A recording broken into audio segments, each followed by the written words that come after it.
Ok, então vamos arrumar aqui a casa, né? Vamos arrumar o projeto para o nosso gerador. Tem coisa aqui que a gente não precisa mais, né? Se eu abrir aqui o package.json, você vai ver que eu tenho o MySQL2 e tenho o SQLize, tá? Não preciso mais desses caras, preciso apenas desse MySQL aqui, ó, tá bom? Então aqui no terminal, eu vou fazer o seguinte. Eu vou desinstalar esses caras aqui, tá?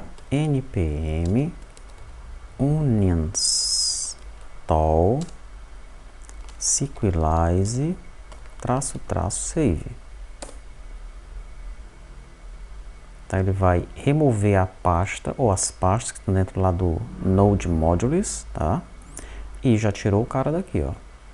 A mesma coisa eu vou fazer com o MySQL2.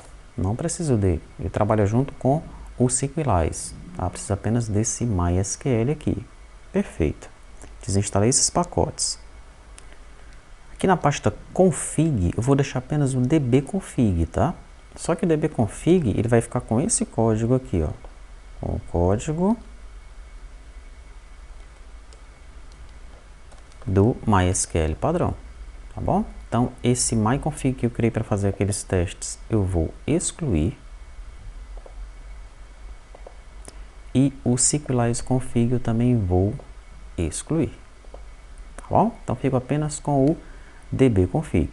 Perfeito. Deixa eu fechar aqui. Essa parte da configuração já está ok.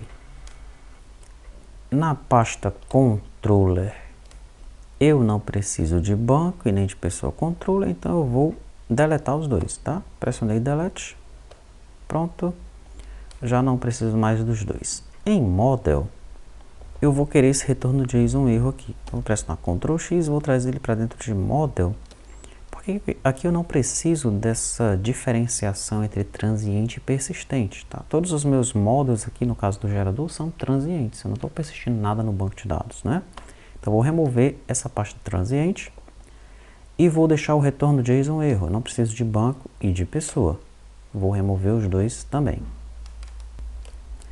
Aqui em rotas, eu vou criar um novo arquivo de rotas chamado tabela rotas.javascript, tá? Esse cara aqui é o que vai controlar as minhas rotas em relação às tabelas do banco de dados, tá bom? As rotas que eu vou ter nele são as seguintes, ó. Veja que ele já está apontando ali para uma tabela controller, que nós vamos criar depois, tá? A primeira rota que eu vou ter é a rota tabela. Então, vou chamar lá o servidor, localhost 3000, ou utilizando o ngrok, como você já viu como é que utiliza, né? Eu vou ter lá um domíniozinho, barra tabela. Quando eu colocar barra tabela no meu servidor, ele vai consultar a lista de tabelas, tá? Ele vai trazer, como eu fiz aqui no banco service, né? Ele vai trazer a lista de tabelas aqui, ó, esse código. Vai utilizar esse código aqui e vai listar todas as tabelas, né? Daí você imagina no lado do cliente, tá, uma interface onde mostra as tabelas para o usuário, né, que vai ser, no caso, o desenvolvedor. O usuário, então, ele pode selecionar a tabela banco. Daí, quando ele seleciona a tabela banco, ele chama a segunda rota, que é tabela, nome e tabela. Essa segunda rota ela vai consultar a lista de campos, que é esse outro código aqui de cima, tá?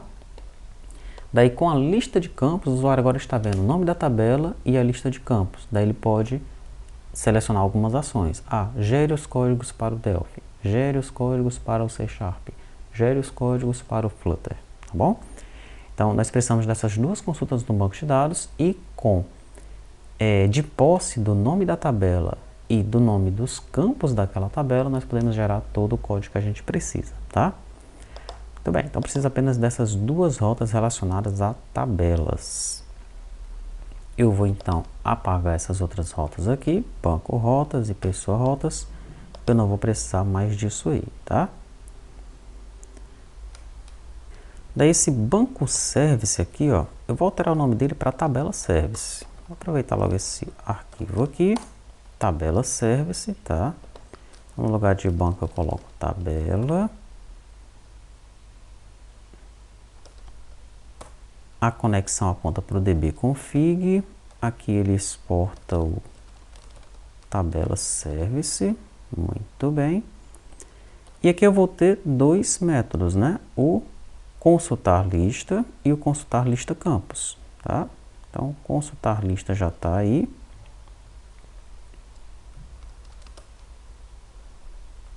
Deixa eu tirar esse código aqui com o Sequelize.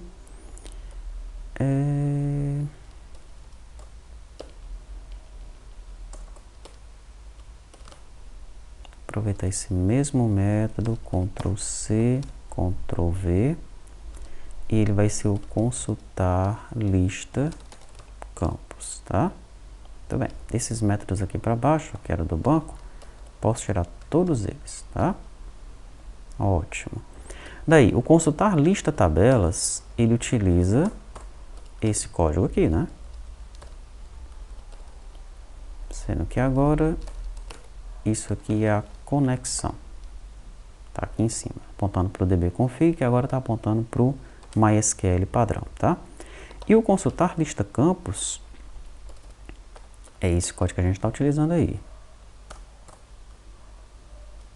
Sendo que, aqui eu aponto para a conexão, e aqui ele tem que passar o nome da tabela como parâmetro, né?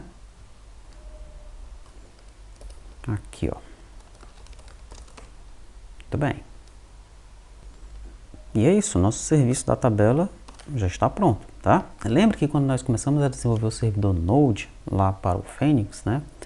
Esses métodos aqui, eles ficavam dentro do modelo, né? Então, é a mesma coisa, tá? Que nós estamos fazendo aqui em relação a utilizar o MySQL padrão, tá? A diferença aqui é que nós estamos consultando o nome das tabelas do banco de dados, então o nosso SQL aqui é diferente, né? E aqui eu estou mostrando as colunas de uma tabela, tá? Então nós estamos utilizando comandos diferentes, mas a estratégia é a mesma. Outra diferença é que, no lugar de eu estar colocando o comando SQL diretamente dentro do modelo, agora eu separei as responsabilidades. Eu tenho um serviço, quem vai chamar esse serviço é o controller. O controller vai ser acionado através das rotas, tá bom? Muito bem. Agora que a casa já está arrumada, né? Nosso código está arrumado, né? Você pode ver, você pode agora conhecer o responsável pela geração do código, tá? Nós vamos utilizar aqui um framework que vai nos ajudar a partir de um template, gerar o código que nós precisamos para os nossos servidores e para o nosso cliente, que a gente vai ver na próxima videoaula.